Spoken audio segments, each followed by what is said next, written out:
क्या डायबिटीज़ की वजह से लकवे की प्रॉब्लम हो सकती है? नमस्कार, मैं डॉक्टर हिमांशु पराशर। आज इस वीडियो में आपको बताऊँगा कि क्या अगर आपको डायबिटीज़ की प्रॉब्लम है तो फ्यूचर में लकवे की प्रॉब्लम हो सकती है?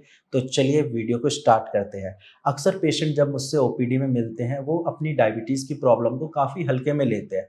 उनको यही लगता है कि मुझे कोई सिम्पटम्स नहीं आ रहे, बस ज़्यादा से ज़्यादा यूरिनेशन के लिए बार-बार जाना पड़ता है, बाकी कोई दिक्कत नहीं है तो मैं क्यों टेंशन लूँ?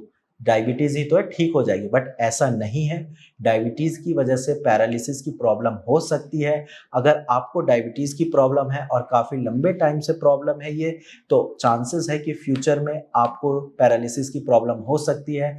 ऐसा इसलिए होता है क्योंकि डायबिटीज़ की वजह से आपके नर्व्स डैमेज होते हैं, आपको स्ट्रोक की प्रॉब्लम होती है और इन दोनों केस में चांसेस है कि पैरालिसिस की प्रॉब्लम होगी, क्योंकि अगर ब्रेन स्ट्रोक आता है तो एक साइड बॉडी का अफेक्ट होता है और वहाँ पे वीकनेस होती है, नंबनेस होती है, तो पैरालिसिस की प्रॉब्लम जनरेट हो जाती है। अब हम बात करते हैं कि ऐसी कौन से कॉजेज़ हैं जिसकी वजह से डायबिटिक पेशेंट को पैरालिसिस की प्रॉब्लम हो सकती है। तो सबसे पहला और मेन रीज़न है डायबिटिक न्यूरोपैथी। डायबिटिक न्यूरोपैथी में पेशेंट के नर्व्स डैमेज होते हैं, जिसकी वजह से उनके मसल्स में वीकनेस आती है और आगे चलकर फिर वो पैरालिसिस की फॉर्म में डेवलप हो जाता है। सेकंड पॉइंट है डायबिटिक स्ट्रोक। अब क्या है, डायबिटीज की वजह से आपके ब्रेन में जो आर्टरीज होती है, जो वेसल्स होते हैं, वहां पे क्लॉट फॉर्मेशन हो जाता है। अब जैसे ही वहां पे क्लॉट फॉर्मेशन होता है तो ब्लड सर्कुलेशन कम होता है। अब ब्रेन में अगर ब्लड सर्कुलेशन कम हो रहा है तो वहां पे ऑक्सीजन की सप्लाई भी कम होती है, और जब ब्रेन में ऑक्सीजन की सप्लाई कम होती है तो ब्रेन को प्रॉपर न्यूट्रिशन नहीं मिल पाता, जिसकी वजह से पैरालिसिस की प्रॉब्लम होती है। और जब पेशेंट के ब्रेन में मान लीजिए लेफ्ट साइड में दिक्कत आ रही है तो उनको राइट साइड की पैरालिसिस की प्रॉब्लम होती है। और जनरली डायबिटीज के केस में पेशेंट को हेमीप्लेजिया की प्रॉब्लम होती है, यानी कि उनका एक पार्ट पूरा बॉडी का सही से काम करना बंद कर देता है। अब आपके मन में यही आ रहा होगा कि सर मुझे भी डायबिटीज की प्रॉब्लम है, लेकिन कैसे पता करें कि पैरालिसिस हो सकती है या नहीं? तो चलिए मैं आपको कुछ ऐसे सिम्पटम्स बता रहा हूँ जो अगर आपकी बॉडी में आ रहे हैं तो फिर चांसेस है कि आपको भी पैरालिसिस की दिक्कत हो सकती है। सबसे पहले, अगर आपके मसल्स में वीकनेस है, आप कोई चीज़ पकड़ने की कोशिश कर रहे हो, सही से ग्रिप नहीं कर पा रहे, तो आप समझिए कि आपको पैरालिसिस डेवलप हो रहा है। सेकंड पॉइंट है मसल वास्टिंग। अगर आपके मसल्स वीक हो रहे हैं, आप जो उनको कमांड दे रहे हो वो सही से कमांड फॉलो नहीं कर रहे, तो भी पैरालिसिस की प्रॉब्लम हो सकती है। नेक्स्ट पॉइंट है, अगर आपको नंबनेस फील हो रहा है, यानी कि कोई सेंसेशन नहीं है या सेंसेशन काफ़ी लंबे टाइम तक आपको फील नहीं होती, तो समझिए कि आपके मसल्स वीक हो रहे हैं,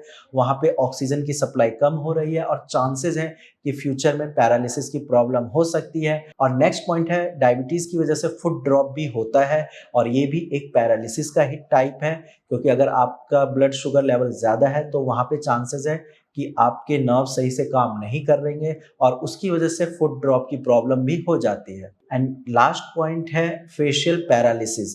डायबिटिक पेशेंट को अक्सर फेशियल पैरालिसिस होता है, यानी कि बेल्स पाल्सी की प्रॉब्लम भी होती है। ये तो बात हो गई कि डायबिटीज की वजह से पैरालिसिस क्यों होता है। अब हम बात करते हैं सॉल्यूशन की। अगर आपका भी ब्लड शुगर लेवल ज़्यादा रहता है या डायबिटीज़ की प्रॉब्लम है तो घबराने वाली कोई बात नहीं है।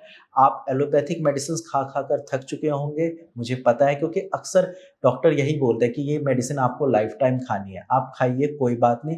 लेकिन इस प्रॉब्लम को जड़ से ठीक करने के लिए आपको होम्योपैथिक मेडिसिन लेनी पड़ेगी, क्योंकि होम्योपैथिक मेडिसिन का कोई साइड इफेक्ट नहीं होता और आपकी बीमारी को वो जड़ से खत्म करता है। तो अगर आप एलोपैथी के साथ साथ होम्योपैथिक मेडिसिन भी लेंगे तो आपका ना सिर्फ डायबिटीज ठीक होगा, बट जो आपके फ्यूचर में पैरालिसिस की प्रॉब्लम होने वाली है वो भी ठीक होगी। एंड इन सब के अलावा कुछ मैनेजमेंट पार्ट है, कुछ ऐसी चीजें हैं जिनको अगर आप फॉलो करते हो तो आपका डायबिटीज जो शुगर लेवल है वो कम हो जाएगा। सबसे पहले आपको अपना स्वीट इनटेक कम करना है, यानी कि चीनी और जो भी मीठी चीजें हैं वो आपको कम खानी है, रेगुलर बेसिस पे नहीं खानी है। सेकंड है, आपको फिजियोथेरेपी करानी है, रेगुलर आप जाइए, क्योंकि अगर आप स्टार्टिंग से ही फिजियोथेरेपी करा रहे हैं, अगर आपके मसल्स में वीकनेस है, नमनेस है, आप फिजियोथेरेपी के लिए जा रहे हैं, तो उसकी वजह से आपका ब्लड सर्कुलेशन इंप्रूव होगा और अगर चांसेस बनता है कि पैरालिसिस की दिक्कत हो लेकिन आप सही टाइम पे फिजियोथेरेपी कराने के लिए पहुंच गए तो फिर पैरालिसिस नहीं होगी। एंड नेक्स्ट पॉइंट है एक्सरसाइज। आपको एक्सरसाइज रेगुलर करनी है, फ्रेश एयर में करिए, उससे आपकी बॉडी में ऑक्सीजन की मात्रा बढ़ेगी, आपका ब्लड सर्कुलेशन सही से होगा और पैरालिसिस की प्रॉब्लम नहीं होगी। इसके अलावा लास्ट पॉइंट जो है, अगर आप अल्कोहल और स्मोकिंग करते हैं तो इसको बिल्कुल रोक दीजिए, क्योंकि अल्कोहल और स्मोकिंग की वजह से भी पैरालिसिस की प्रॉब्लम हो सकती है। तो इन सारी चीज़ों को अगर आप अच्छे से फॉलो करोगे तो आपका ना सिर्फ शुगर लेवल कम होगा बल्कि लकवे की प्रॉब्लम भी नहीं होगी। आज की वीडियो में इतना ही। धन्यवाद।